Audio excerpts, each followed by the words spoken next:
Wolf back. What's going on? It's your boy, the Wolf of Roto Street, RotoStreetJournal.com. We breed and feed you fantasy wolves here with your Week 15 waiver wire ads. The playoffs have arrived, folks, and there are lots of candidates to be that 2021 blow up. You know what happens every single year? I always think of like Ryan Tannehill, A.J. Brown, a couple guys we were very high on just a couple seasons ago, right?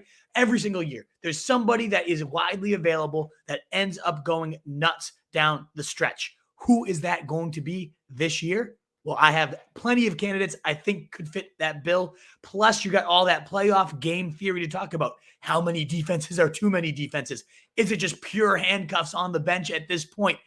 Things of that nature, because right now, depth does not matter. It's just about getting wins and maximizing your bench upside, but certainly plenty of usable players out there, folks. So come on in. If you don't mind hitting that thumbs up button as you are getting here, that like on Twitter, on Facebook, and certainly on YouTube as you guys come on in, it would be so greatly appreciated to help the channel continue to grow as we try to get to 2K before the end of 2021. But let's not waste any more time and get right in. The first and only must check before we get in, right at 50% owned, still out there in half of leagues, somehow, some way, is Taysom Hill.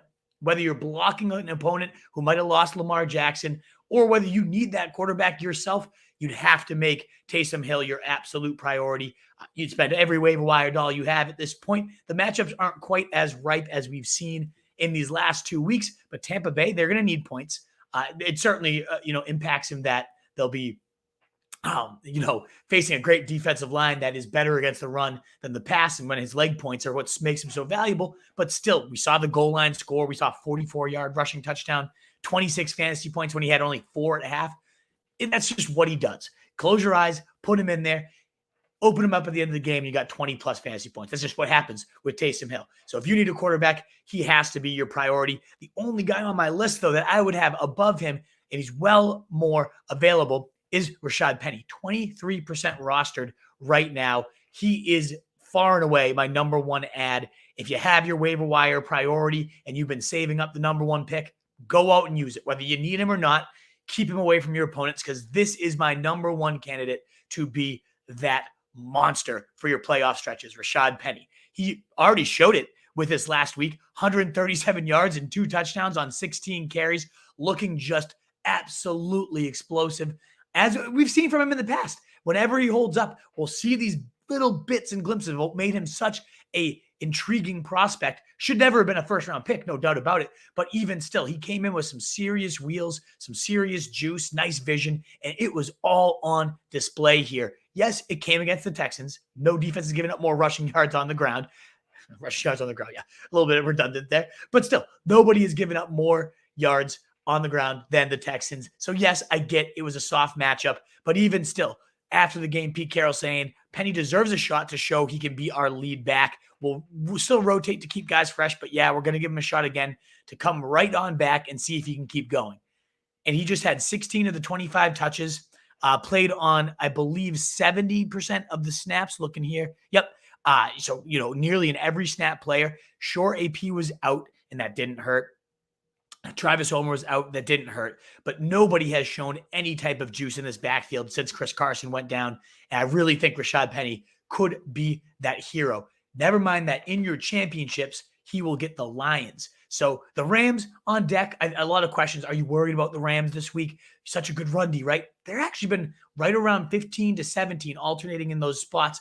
4 points allowed to running backs. You just saw James Conner put up over 30 against them. This is certainly not some impenetrable force that you can't go against, right? So I absolutely think Rashaad Penny has to be your number one waiver wire priority. If you have any FAAB left, you're spending all of it, whatever it takes to go get this guy, whatever it takes to block your opponents or give yourself a potential injection of upside. I know I spent a lot of time here on Penny, but I just want to emphasize this is the number one candidate to be that waiver wire must add that you can't get by without.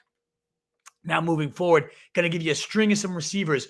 And every year, there's usually a running back and there's usually a pass catcher that goes completely berserk. But again, that thumbs up continues to help us get out to more people, Wolfpack. So please consider doing that, helping us beat the algorithm, get to more people. Let's hit some receivers, though. One guy we've already seen be a league winner down the stretch runs is Devante Parker. Remember just a couple of seasons ago, only Michael Thomas from week 5 on scored more than Parker. In the fantasy playoffs, nobody outscored him. This guy was a beast. He came off the IR to only play about 71% of snaps. That was a season low, only 12% target share, season low as well.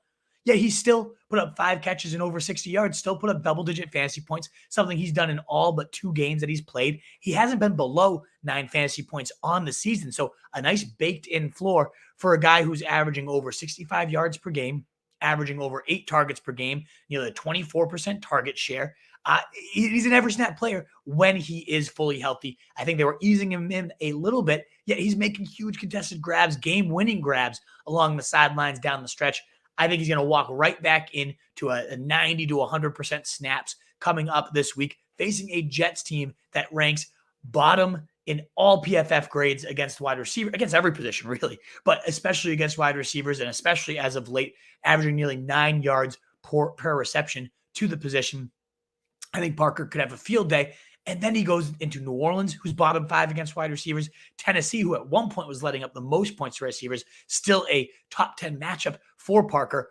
All of these 3 weeks scream blow-up matchups for a talent we've seen blow up during stretch runs in the past, and a guy that really has a nice baked-in floor. Again, no worse than 9 PPR points. Yes, I know 9's not what you're hoping for, but he's not a guy that's disappeared at all this year. So ultimately, I really like Parker showing a ton more rapport here with Tua in 2021. And they're throwing it like a league high rate too over these last few weeks. KJ Osborne, 38% rostered. I'd say well worth 40 to 50% of your FAAB, right up there with Devante Parker. And in terms of just like unknown sheer upside, he just has a little bit more sex appeal, doesn't he? Man, 130 of 140 snaps in place of Adam Thielen these last few weeks. Last week, seeing nearly 30% target share. He saw 9 targets, went 81 yards and a touchdown, extending his streak now of when he's seen 6+ targets. He's been a top 21 receiver in 4 of those 6 games. He has scored above 17 fantasy points in 4 of those 7 games. An absolute beast, averaging nearly 16 points per game in the contest. He's seen 6+ targets. That's including the dud weeks he has had. And every week wide receiver too, when he sees 6+ targets, which he will continue to do until Adam Thielen returns. That's the only kind of rub here. And the reason why he might not be ahead of Devante Parker is it might just be one more week. We don't really have any clarity yet of what is Adam Thielen's status, but you probably aren't getting him against the Bears, a bottom 5 team in fantasy points allowed to wide receivers, one of the best matchups KJ Osborne could walk into. Am I worried that he didn't have anything until that bomb at the end, the 62-yard bomb? Yeah, I mean, yes, I wish he was a little more efficient on his 9 targets, but he's just a guy that gets it done, regardless of how it looks, similar to Taysom Hill. I'll close my eyes, I'll accept the points, and I'll be very pumped by the end of it all. So KJ Osborne, certainly a guy I am blowing nearly all of my FAAB. And you'll see, like, these are pretty aggressive FAAB recommendations in general throughout this show.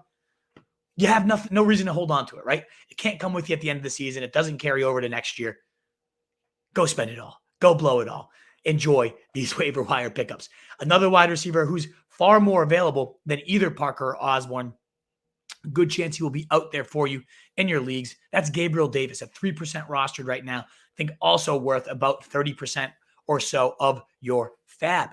Now, with Emmanuel Sanders week to week, potentially on the IR and done for the year, we'll see how this unfolds, but you're at least expecting him to miss this week and likely even more. Gabriel Davis ran a route on 81% of Josh Allen's dropbacks in week 14, a season high by a long stretch. 8 targets, 43 yards, and a touchdown, also season highs. But what's even more intriguing is the red zone usage. He has now seen 6 red zone targets across his last 2 games, 4 end zone targets in the past 2 weeks. Both of those are team highs, even when he was playing limited snaps. And now that he's going to be a near every snap player, I think this guy could go bananas. Of all the receivers on this list, best offense far and away. Josh Allen is completely cooking. And the schedule down the stretch here is nothing to be afraid of. So I really like, New England next week, but he scored against New England in that freaking blizzard the other week. So I have no worries about Gabriel Davis for as long as he's starting. He has always produced.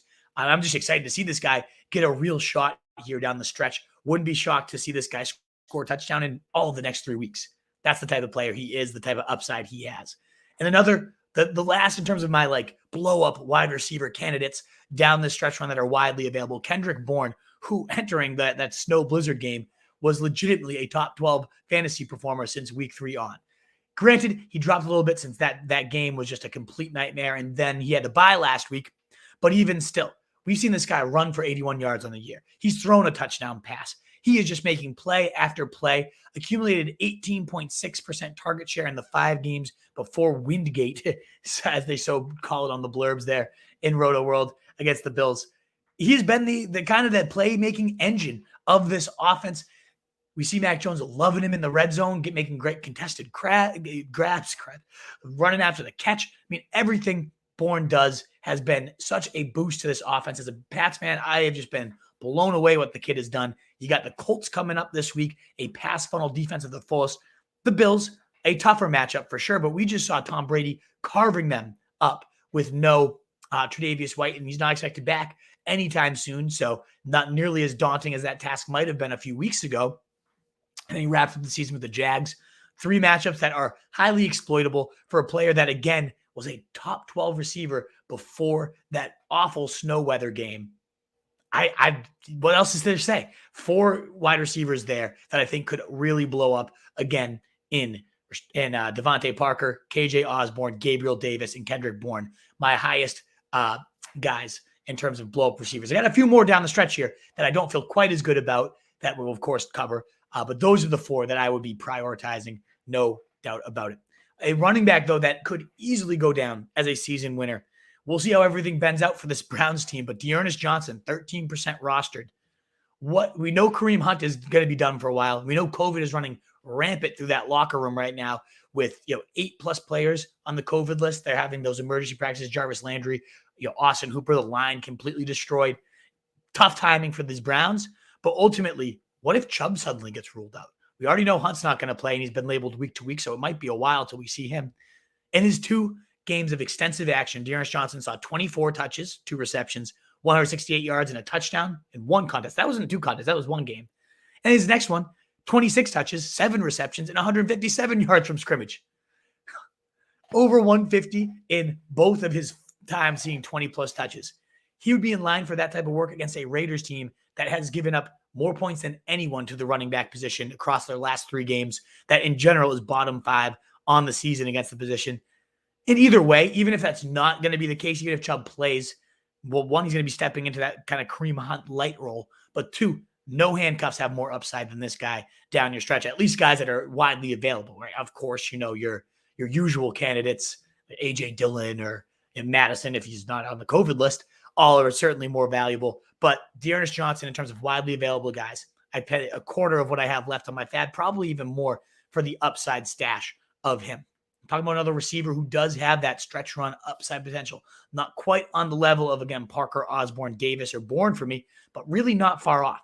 It might be just a little spiteful, given that he is, as soon as I trust him, he always fades on me. But this was a season high for Rashad Bateman. 7 receptions, 103 yards, nearly 3 yards per route run. Unreal. Saw 20% of the target share, his highest target share on the season, put up 17.3 PPR points, a career high for the kid.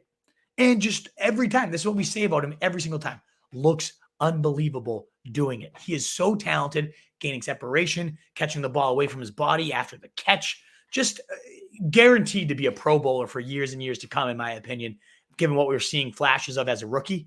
Love the kiddo, certainly in Dynasty, but I would not be surprised at all if he ends up getting his workload ramped up here. Certainly if Lamar misses time, Huntley seemed to favor Rashad Bateman, him and Andrews at least, well ahead of Marquise Brown. So at 36% roster, dropped in a ton of leagues. I dropped him where I had him.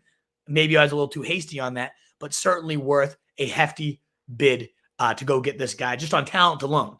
Again, I don't love the offense, don't love the QB play, but on the talent alone, he could go bananas down the stretch as well. Now on sheer volume, Amon-Ra St. Brown for the Lions, 12% rostered. Very fitting number given he's seen 12 and 12 targets in back-to-back weeks. 24. Second in the league targets across the last 2 weeks. Unbelievable. Go-to receiver. Jared Goff on multiple occasions continues to compare this guy to Cooper Kupp. mean, the best receiver of the NFL right now. I don't know if it's at that level, but in terms of what Goff calls his his work ethic, preparedness, ability to just be there when he needs him, the reliability, all of those factors here have been in play. And we got the Lions, always dogs this week to 13.5. They're going to need to throw and play catch-up duty. He got it done against a tough Broncos run D last week. I think he can continue to do so down the stretch here. Another guy, just a pure slot volume bet that is going nuts right now, and I could see that continuing. You do want to keep in mind that DeAndre Swift was not in any of those games, that Hawkinson was out last week as well, but still a guy to consider down your stretch.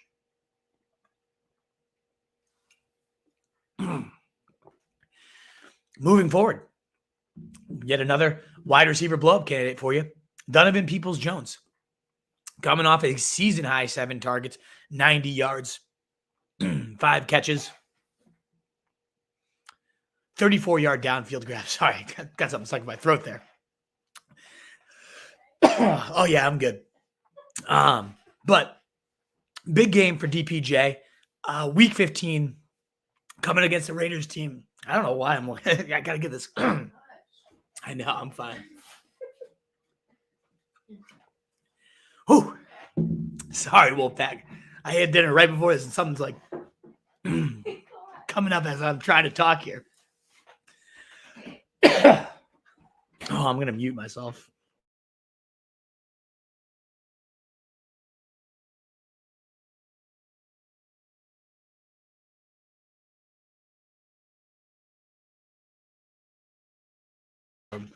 All righty. Thank you, guys. I don't know what was going on there. Let's start Donovan Peoples-Jones over again. Oh, man. A little pepper came up right there. So Donovan Peoples-Jones, 23% target share, 7 targets, both season highs for the kiddo. Very explosive. Their most hyped preseason player of the entire offseason, showing exactly why that 34-yard downfield grab was a catch that very few wide receivers can make. And ultimately, Baker has no one else to throw to with Jarvis Landry, Austin Hooper banged up, now going against a Raiders team that has given up more points than any team in the NFL these last few weeks. I think Donovan Peoples-Jones could 100% go and get this thing done against the Browns as a 1-week streamer, sure, but even down the stretch run, he could become like a more and more involved. Certainly if Jarvis Landry's COVID situation lingers for multiple weeks. Either way, this week is pretty loaded. Like, I know there's many weeks we'll come on here and be like, look, there's really no one worth blowing the waiver wire budget for. Donovan Peoples-Jones in the situation he's in right now would have been like number 1 for many of these weeks. And he's number 9 on this list. That's how many more upside plays there are throughout the waiver wire. But I certainly like his outlook this week. And that's, if you're down on your money, I think you could go sneak in Donovan Peoples-Jones with everybody going and contending for Rashad Penny and Osborne and these guys. They should be going against him, going ahead of him rather. I still think Peoples-Jones could end up going down as one of the best, if not the best, of these options, if only I had more faith in Baker Mayfield. And now, number 10, I don't want to sound cop-outy, but I don't know who it's going to be. I just know somebody is going to be valuable against the Jets from this Miami backfield. Granted, it could be Gaskin. He could be back. It could be Phillip Lindsay. It could be Salvon Ahmed. All 3 of those guys, though, as of right now, are on the COVID-19 list, meaning Malcolm Brown, who's expected to be activated from the IR this week, could be the main guy. If he's not activated, Duke Johnson could revive from the dead. I don't even care who it is. You could put my grandmother in that backfield against a Jets team that's giving up nearly 30 points per game to running backs, over 32 touches. Both of those are well ahead of league averages. In fact, they are number 1, but what I'm saying is by a mile, number 1 in terms of points allowed to the position, in terms of touches allowed to the position. The Jets are god awful. They haven't had a single day where they've held running backs to below 20 points.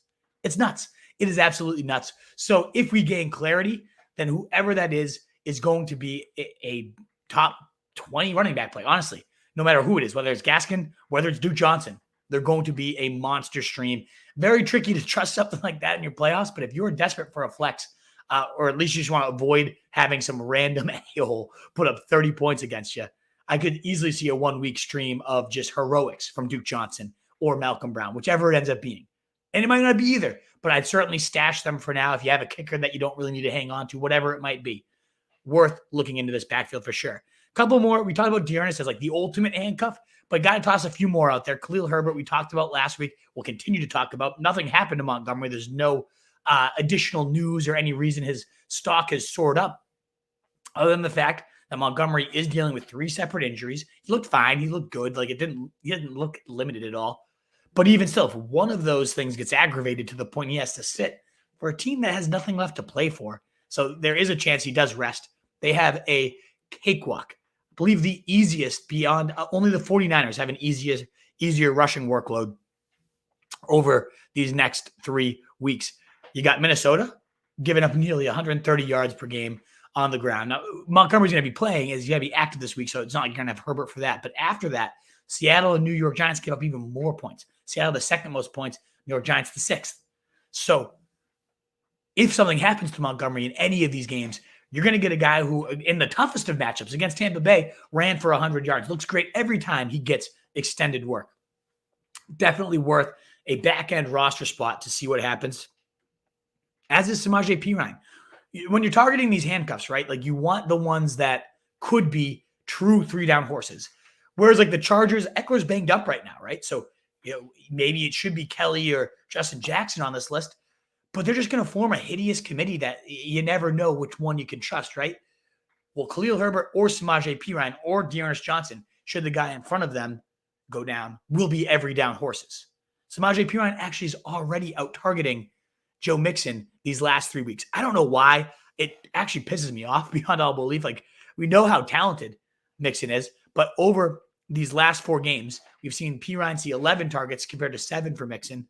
Mixon's at 0, 16, 2, and 5% target share across his last 4 weeks. So that's already like a little bit of standalone like involvement from Perine. Should Mixon go down, he'd take over everything. And the schedule really isn't too bad for the Bengals down the stretch either. So I do like Joe Mixon's handcuff here. Because we also see Mixon, like there's been a couple times these last 2 weeks where he's gotten up a little gimpy and limped over the sideline. Then he's back in, he looks okay. But it just makes your breath pause, and you look and see, is Perine picked up yet? Is Perine picked up yet? Go get him. Beat the rush in case something ever happens there. Certainly one of the more valuable handcuffs. Craig Reynolds, Adam Schefter's boy coming into the weekend, didn't disappoint at all. Led the backfield in snap, 29, which was 46%. Led the backfield in touches, 13 touches, ahead of Godwin, Igwebuike. Jamar Jefferson's apparently in the doghouse for coming late to practice. He didn't even see the field. So if this is a big if, right? Swift with that shoulder injury and Williams are ruled out, Reynolds will lead that backfield again. And he looked really good, averaging over 7.5 yards per clip on his carries, going for 83 on 11 carries. He also added 2 catches for 16 yards. Every time he touched the ball, it was like, this guy's got some juice. He's a preseason darling for a reason. Adam Schefter, again, like he knows how much the team loves him. That's why he recommended him as like the next Eli Mitchell for the stretch run of the season. Who might have not trusted Adam Schefter? Good friend of the podcast. Maybe we can have him back on and then he can detail the Craig Reynolds love. But still, leading that team in touches and snaps and in total yards. Worth a stash. I'd have him above Amir Abdullah. I've seen as a very highly ad and highly touted guy on the waiver wire. I see it and I don't. He did outsnap Chuba Hubbard, who did get the touchdown, but ultimately Abdullah played more snaps, 38-25, 11-2 on third downs, saw all 100% of the backfield targets. It was only 4. And that's where the rub is. Like it's a bad offense. It's with quarterbacks that don't like to throw to running backs. You got the Bucs, the Bills, and the Saints, 3 very tough run Ds. So that does play into the script that would we can't run at the teeth of these defenses, right? We need to attack them in ancillary ways, and that would be the Amir Abdullah way of doing things. I just don't think this offense is good enough to do anything against those 3 defenses. The Bucs, the Bills, the Saints. I think they're just going to get destroyed, especially if PJ Walker's at QB, and they might be bringing Sam Darnold back, which actually would be good for the running backs. But still, it's more so they're just running backs. I'd rather have a high upside hand. Like you're not cool. Who would really need to start Amir Abdullah that actually made the playoffs? if you did, God bless and throw up a Hail Mary. But I'd rather go for like Craig Reynolds certainly as a Hail Mary, or, ideally you could throw one of these receivers that we recommended into the flex. But yeah, that he's on towards the bottom of this list for me for a reason. I have no faith in him or that offense at all. And last but not least is Wayne Gallman, now of the Vikings. And that's why he's the ad, because COVID-19 strikes again. Alexander Mattison on the list. Should be back within a week anyways, right? But if not, if this was an extended, multi-week absence and anything did happen to Dalvin Cook, we know he's playing banged up. He's in a harness, which I love because he averages 2 touchdowns a game in the harness, on pace for nearly 30 touchdowns and 3,000 yards in harness games. But even still, we can't have the risk of re-injury doesn't exist here. And should something happen before Madison can come back, Wayne Gallman has always gotten it done when he gets volume. Not in a sexy way, not like, oh my God, you're going to get 150 yards from Wayne Gallman. But on a very, very bad Giants team last year, on just sheer volume, the guy was a top 12 running back for well over half the season on a team that never moved the ball. So you put him in this Viking scheme, that amazing zone blocking scheme, that great explosive, Kirk Cousins getting the ball downfield. I could see Gallman doing some damage. Did want to give honorable mention. When I did my post, a lot of comments and questions on the Eagles backfield. Do you prioritize one or the other if Sanders is out? Well, there's a whole lot of ifs here. One, it seems like Sanders is going to play. So now we got a 3-headed disgusting nightmare yet again. Granted, there has been enough volume these last few weeks, nearly 30 backfield attempts per game, to sustain some good runners. Gainwell put up 18 a week ago. While Sanders was out touching him 27-9, he still had a monster. Jordan Howard for multiple weeks found the end zone before getting hurt. So if I had to prioritize one, for some reason I feel like it's Howard. They've always been reluctant to use Gainwell unless everyone in front of him's out. I don't know why. Gainwell looks really good every time they give him the rock, but Jordan Howard I would prioritize first, I think. But to me, it's a situation that I'd rather just avoid. It is an easy schedule, so I could see why you'd want to go there. Especially, again, if Sanders is ruled out now I'm interested. Get me on in there. But you also have Boston Scott probably now healthier off the bye. And I just feel like good luck figuring it out. To me, the clearest cut role was Jordan Howard as a touchdown, as the bruiser. And should he be back, and they're optimistic he will be, he'd be the number one ad for me. 51 carries, 274 yards across 4 games. No targets. That's not his thing. But he is averaging almost 3.5 yards after contact. So he's been churning. He has been churning, and he saw 3 of the 4 carries inside the 5-yard line. So he's locked in to that goal line role. So Howard would be my preferred ad, but Gainwell, not a bad back end of your stash either if you miss out on the other guys. The more I talk about it, I'd probably prioritize either of them over Amir Abdullah. I just kind of had Abdullah on the list because he's on a lot of waiver wire ad lists, and I just don't see it. So I wanted to make sure to talk about him.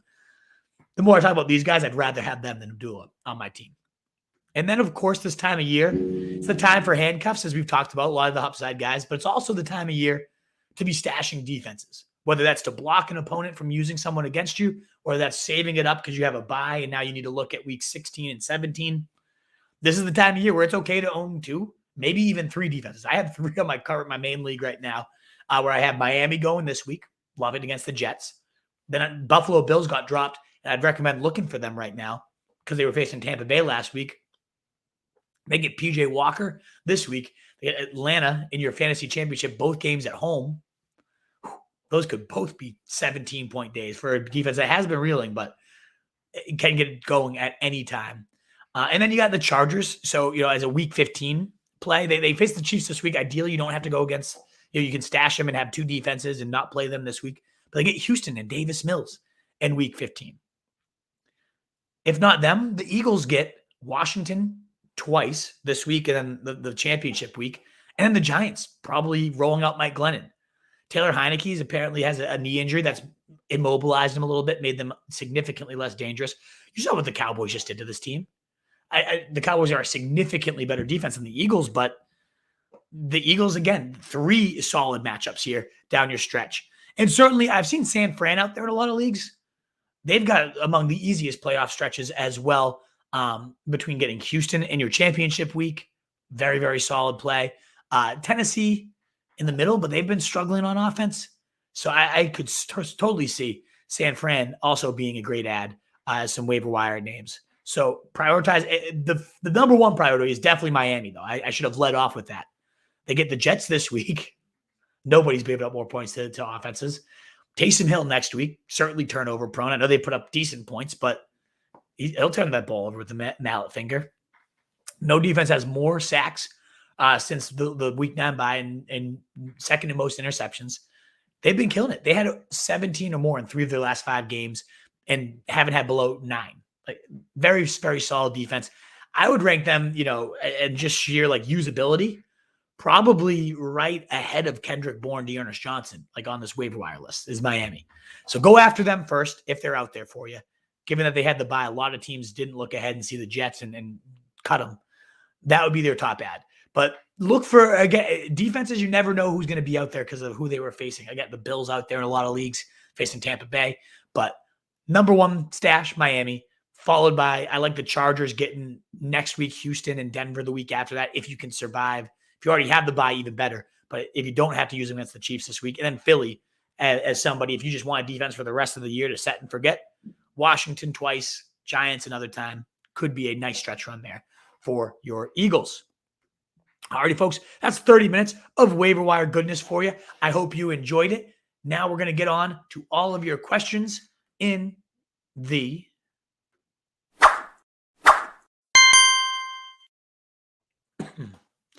As we get to your questions, though, Wolfpack, if you haven't already, smash that like button. It really does help us continue to grow. I wouldn't keep begging for it if it didn't help us get out to more people and grow the channel here as we go for our goal of 2K. If you haven't already subbed on YouTube and you like what you're hearing, you don't want to miss a drop, please consider doing that as well, hitting that bell so you know when we're live, ready to answer all of your questions Monday through Thursday, 7 p.m. Eastern time, and Sunday at 11 a.m. Eastern time. Now we got Saturday games. Who knows? We have to change up the schedule. Either way, let us get to what we need to do. My favorite part of the show, helping you all out. Somehow Michael Carter on waiver wires. That's intriguing, Kevin Rice, for sure. Last playoff team, he is mine as long as no one out of the playoff teams claimed him. Fields were the pickup with Hurts as my QB1 just in case. Yeah, I mean, so I did mean to talk about quarterbacks. If you need one, Fields is my favorite facing Minnesota this week. Averaging 74 yards on the ground these last 4 weeks after only averaging 20 in his first 5 starts. He's really picked it up. 18 plus fantasy points in the 3 last completed games. So I do like Fields. I also like Tua a lot, though. That easy schedule for Devante Parker certainly doesn't hurt him down the stretch. So Michael Carter, yeah, I would say is a definite add. I would not pick him over Rashaad Penny, though. I would slot him probably ahead of Parker, but the reason he was killing it so much was Mike White just relentlessly peppering running backs. Could Carter regain that type of role? Sure. But I've been a little skeptical of him most of the year. It really was just those few games with Mike White. So I would certainly go to Penny first. And if you have the wide receiver need, Osborne, Parker, maybe even Gabe Davis ahead of him. But Carter probably had a Davis at least. Maybe all of them, especially if you need the running back, Kevin. But yeah, certainly needs to be rostered, so go for it. But don't go him over Penny. Yeah, Campanelli, get those waiver wire ads, win the ship. Let's get it, baby. Such a wolf. Taysom or Hurts next week. Dylan, you know the deal. Breaking show tomorrow. I, off the top of my head, know that Washington Hurts probably going. I mean, Taysom's rolling so well. I'm probably keeping him in. Right, we got a lot of like Lamar versus Taysom this week, and I was like, you can't bench Lamar, right? Well, that didn't pan out so well. So I'm going Taysom. I'm not benching him at this point. Not for Hurts, at least. First priority on waiver wire is Penny. Running backs are stacked, though, with Chubb, Devonta. Yeah, but still, go get him. Like, block everyone. I don't think Chuba's he's not that useful. I wouldn't call this that stacked, Dylan. I don't want to insult your team here, but like Chubb, 3 of his last 5 in single digits. Devonta, loved the player, but saw 38% of the carries. Carter, who knows what he's going to be off IR. Hubbard, 9 points, less snaps than Abdullah. Mitchell, if he's healthy, unbelievable. Who knows if he's healthy, though, at this point. So, yes, I like your backs. You certainly could use a Penny in that running back room, too, though. And at minimum, you're keeping him away from other people. Should I drop Damien Harris for Rashad Penny? Whew.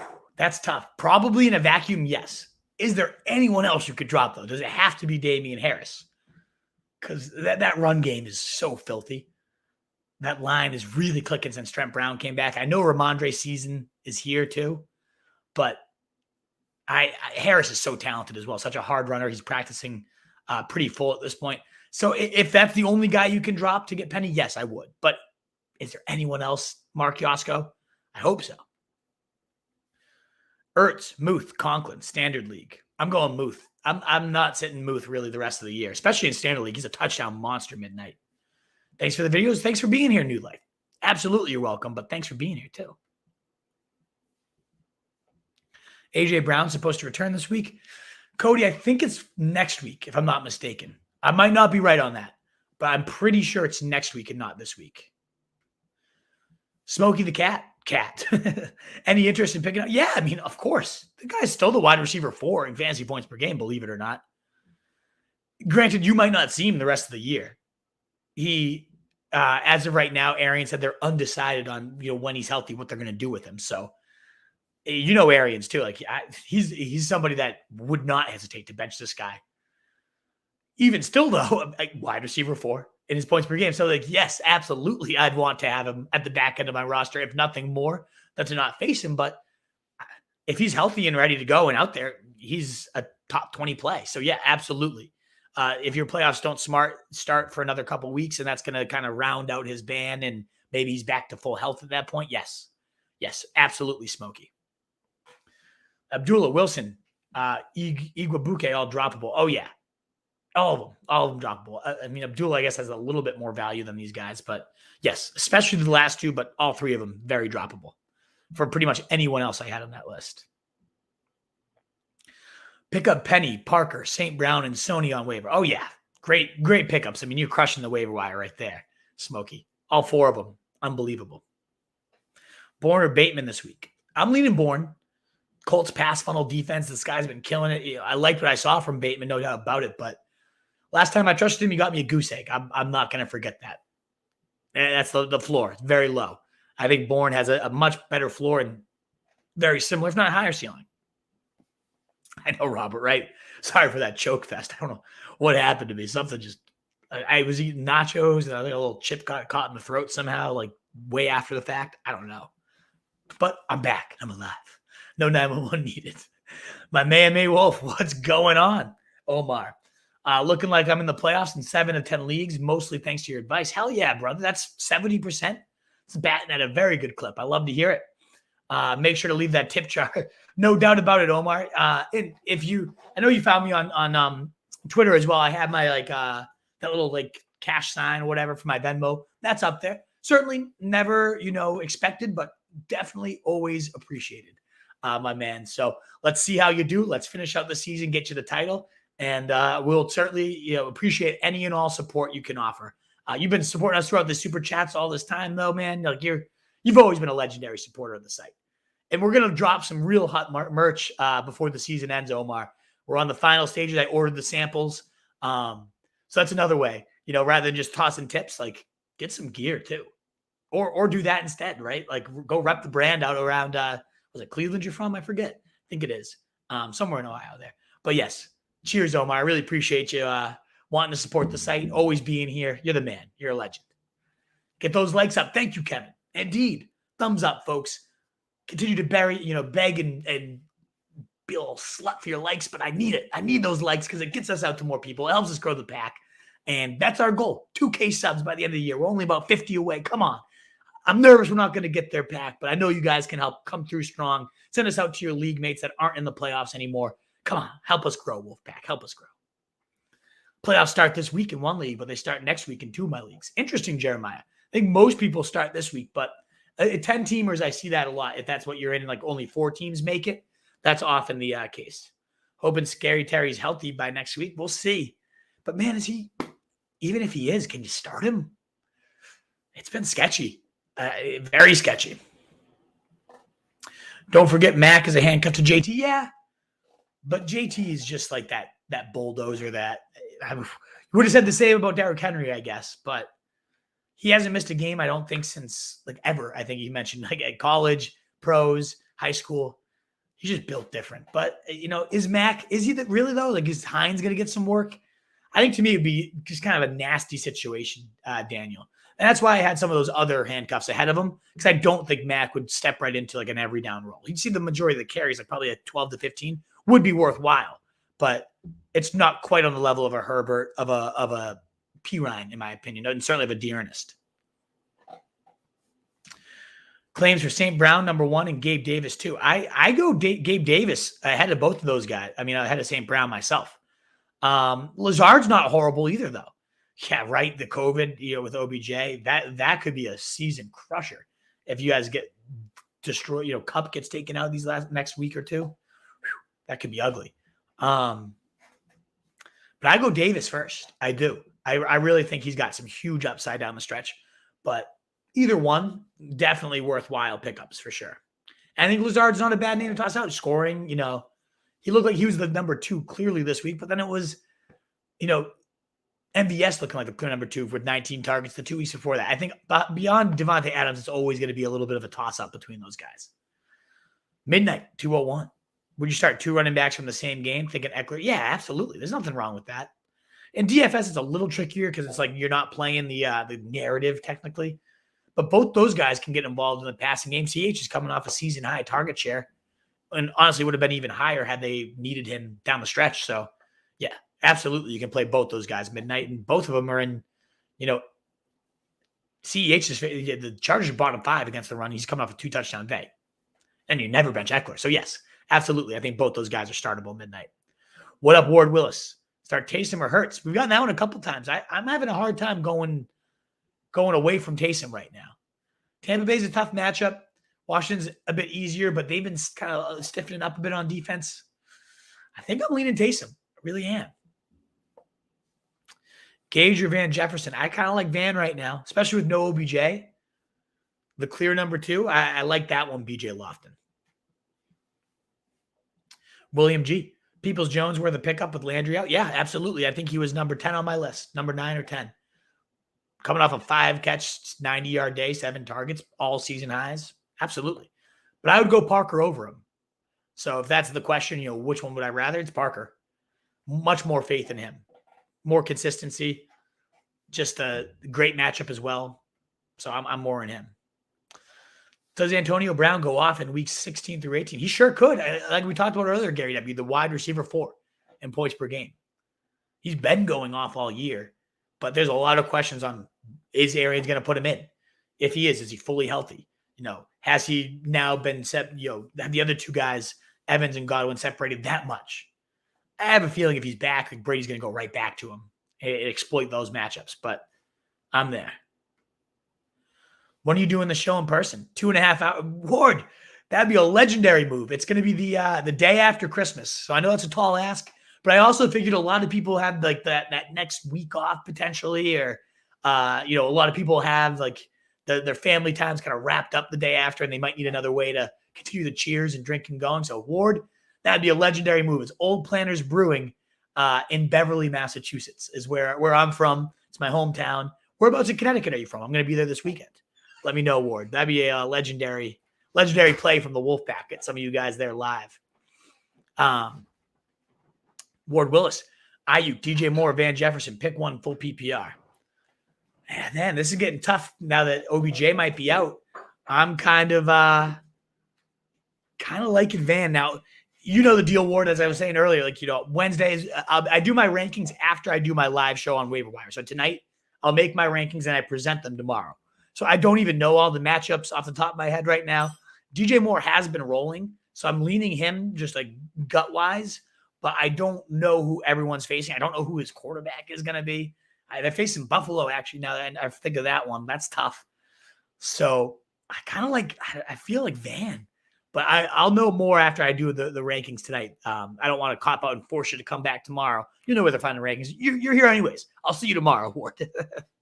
I hope at least. Is Terry McLaurin untrustable? Honestly, Gary, kind of, right? It depends who your other options are. But rest of season-wise, I have him like outside my top 20, 25-ish. Tough to play him if he's healthy. It really is. He had like 3 good games on the year. Heineke's really tanked him. I was so excited for him in Fitz this year. Josh Allen for Andrea does not play. Who to pick up? Tua, Big Ben, Fields. 3 of the best options on the waiver rise, right? All 3 of them will be my top 3. I would rank them for 1 week. This week against Minnesota, it goes Justin Fields. Tua right behind him. And Tua is the safer option. Fields is the riskier play, but you're going to need to replace some huge points from Josh Allen. I think Fields could get it done with the legs and the arm. Minnesota gave him over 25 points to gross-ass Big Ben. So Fields could run all over them and have a field day. So I really do like Justin Fields' upside this week. Would you trade Miles Sanders or Michael Carter and Devante Parker? Is the trade deadline still available? If you can trade, then yes, I would. Especially with your depth, I do think CH has far more like firm value than Sanders or Parker.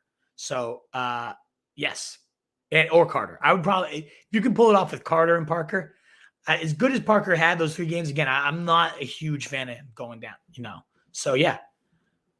Need the merch. I love it, Gary. We'll be launching it before season's end. Keep your eyes peeled. We're releasing like a new RSJ specific line with tons of like hoodies and crew necks and great stuff like that, stuff we've never released before. But we'll also have a couple like separate product lines that I'm very excited about that I think could be huge. So I'm just going to keep teasing it till it's really ready to launch. I don't want to release the images and all that and then have it not be available. But man, it's coming. Don't you worry. I appreciate that, guys.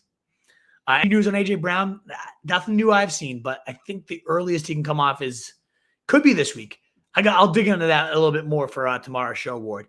But I read about it last night, just like trying to think for my rest of season rankings where he should go.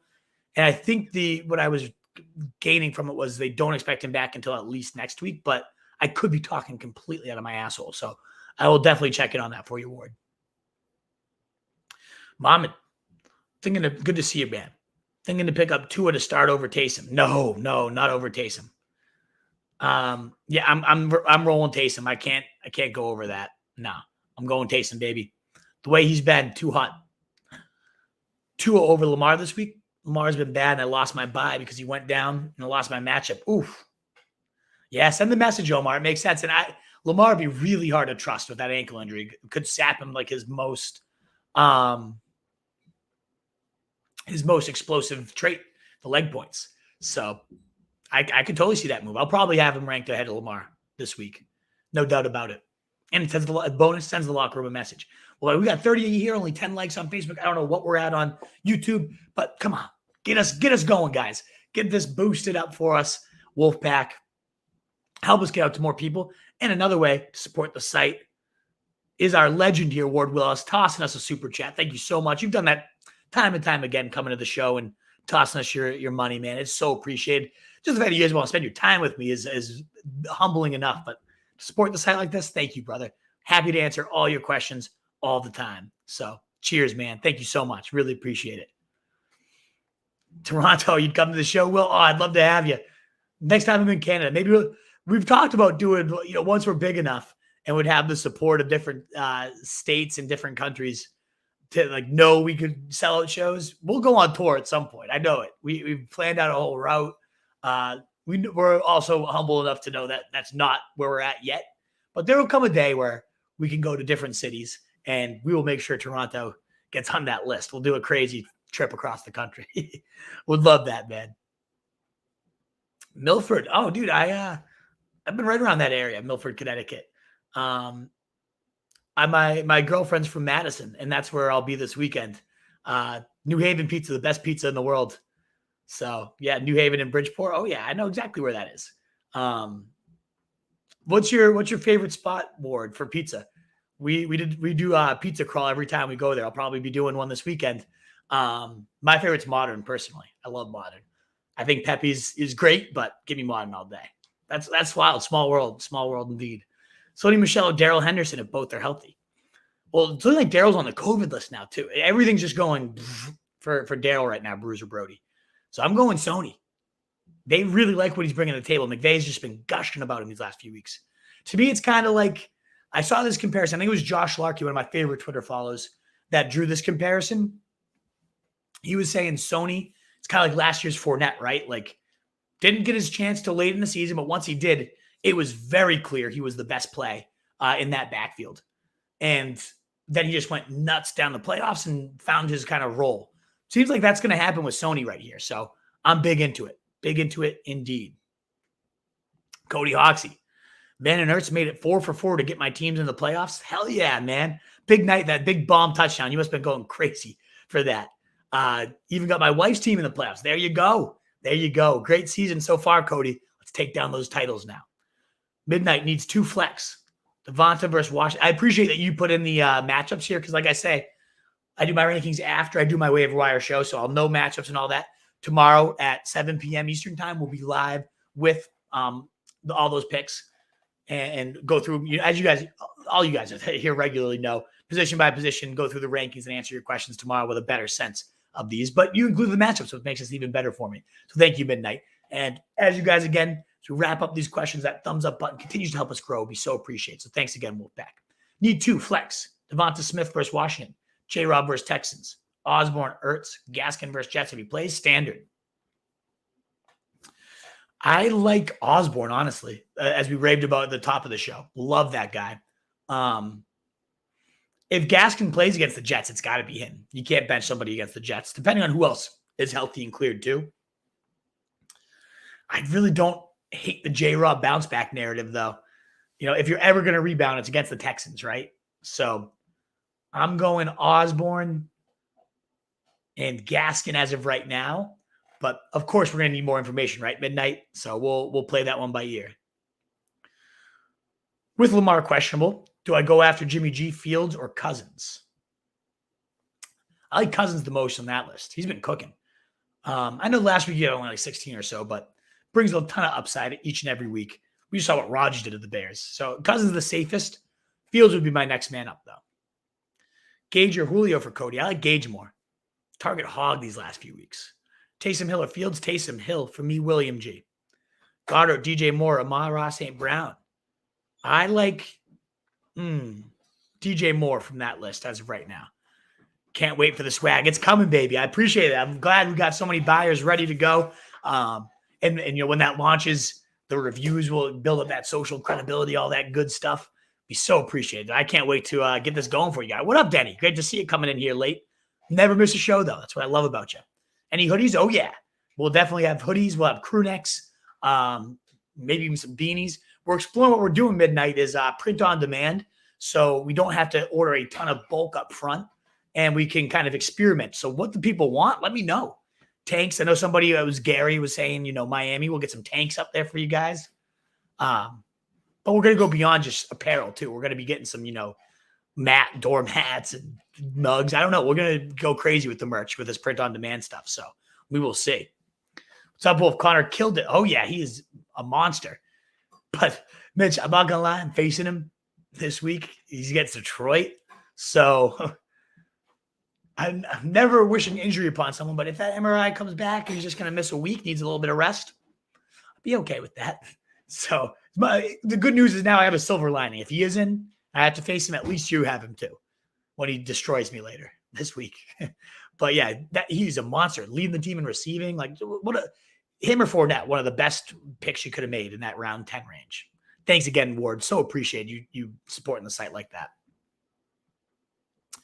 Need me some of that gear. Oh yeah, I'm glad you guys are pumped for it. Hell yeah. Have Allen against your Pats next week. We'll see how that goes. Whew. I think with the weather, you never know. Actually, it's New England weather, right? So we will see. That's what we're doing the show on that day after Christmas. So could be a snowy white Christmas. We'll see. Ward Willis, I don't know. Looking forward to seeing how that finishes. Saturday going game, going to yeah, seriously, midnight. I'm pumped for it. I love this time of year though. It's like Thursday, then Saturday, then Sunday, then Monday. More weeks than not, more days of the week than not, we have football. What's better than that? I'd love to come too, man. But that's my, yeah, it'd be awesome. But no, we totally understand. That'd be a hike for you, Mitch. One of these days, though, we'll make our way out to you or we'll figure it out, Wolfpack. That's the best part about all this is being able to meet some of you folks. I feel like I know you guys kind of through the chat every day, but just being able to have a beer and meet you guys in person would be that's going to be the best. Wide receiver core, A.J. Brown, Terry McLaurin, Hollywood, Brandon Cooks. You got a crazy list here. Devante Adams. Whew, there you go. Only position hurting me. Well, Devante Adams can't be hurting you. Do you mean Devonta Smith, I'm guessing? Because otherwise it's a shoo-in. Who do you roll with? This is why I ask. Yeah, so I mean, you should definitely stash Antonio Brown because he would probably be in over most of these guys. This is the game where you play the matchups, Gary. So again, I don't know the top matchups right now. I mean, Cooks gets the Jag. That's not a bad spot. Hollywood really depends on Lamar's status. Devontae Adams would obviously be locked, but if it's Devontae Smith, he's been so inconsistent. Yeah, I mean, this is tough. This is a really tough situation where they're all like very talented, but they're all very boom or bust too. So I'm guessing that's been one where it's just like you put one in and he busts, and the one on your bench always goes off type of situation that drives you insane. But we will pick out the right ones the more information we gather throughout the week. No doubt about it, Gary. And again, people, come on, keep getting those likes up. So many of you here asking so many great questions. I love it.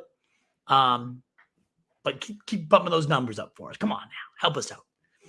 Fantasy Expo 2022 already scheduled. I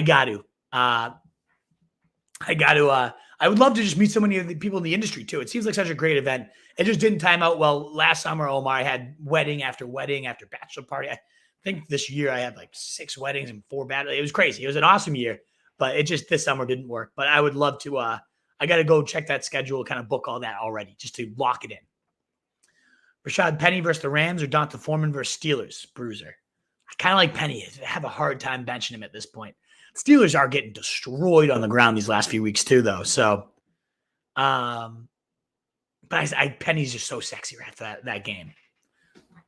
I'll definitely be buying some swag. Hell yeah, man. I appreciate it. Can't wait for the swag. I love it. We're going to have some loyal, willing customers right from the start. What's better than that? Makes all this work of getting it all up front and ready that much more excited. Like I love doing this design. It's really fun, but I'm just so pumped. Ward, Pepe, Sally's, and Modern, and that. Oh, so we're kind of flipped up there. Grew up enjoying them all. Did you get oh yeah, I've had the white clam. It's great stuff. Yep, awesome stuff. And the what is it? The potato pie over from Bar. all interesting, all great stuff. The best pizza in the world, in my opinion. And Madison, yeah, it is a beautiful town right there on the water. Absolutely. Can't wait for the swag. Yes. Oh yeah, you got the shirt. It's a comfy material, right, Cody? So yeah, that's the goal, is to give you guys some high quality stuff for sure. Yes, Devonta Smith. Indeed, because Devontae Adams would not make that a question at all. So off the top of my head, like without knowing who's in and who's out, I mean, you might only be left with 3, right? It might only be Cooks, Hollywood, and Devonta Smith anyways, because AJ Brown and Terry McLaurin are so up in the air. So we'll see. Mitch, with OBJ scoring these past few weeks, how do you feel? Furthermore, how the situation was it Baker or the coaching? I think it's both, right? I think it's definitely Baker, reluctant to push the ball downfield and just seemed to always have it out for OBJ. I don't know why. But I think the scheme didn't do him any favors either. Like McVay, smart mind, is clearly using him the right way. He looks every bit as elusive and running in space as he has been. So yeah, I think it was definitely both. But if I had to pick, what was it more? Probably Baker. I think Baker just sucks. The only receivers that can get it done with Baker are guys like Landry, where they're just like dink, dink, dink, dink. So if I had to blame one, it'd be Baker. But ultimately, because when Keenum was it, didn't OBJ have like some of his best days, right? So yeah, I think it's Baker more so than anything. But either way, the new scheme has done nothing but wonders for OBJ too. All righty, Wolfpack.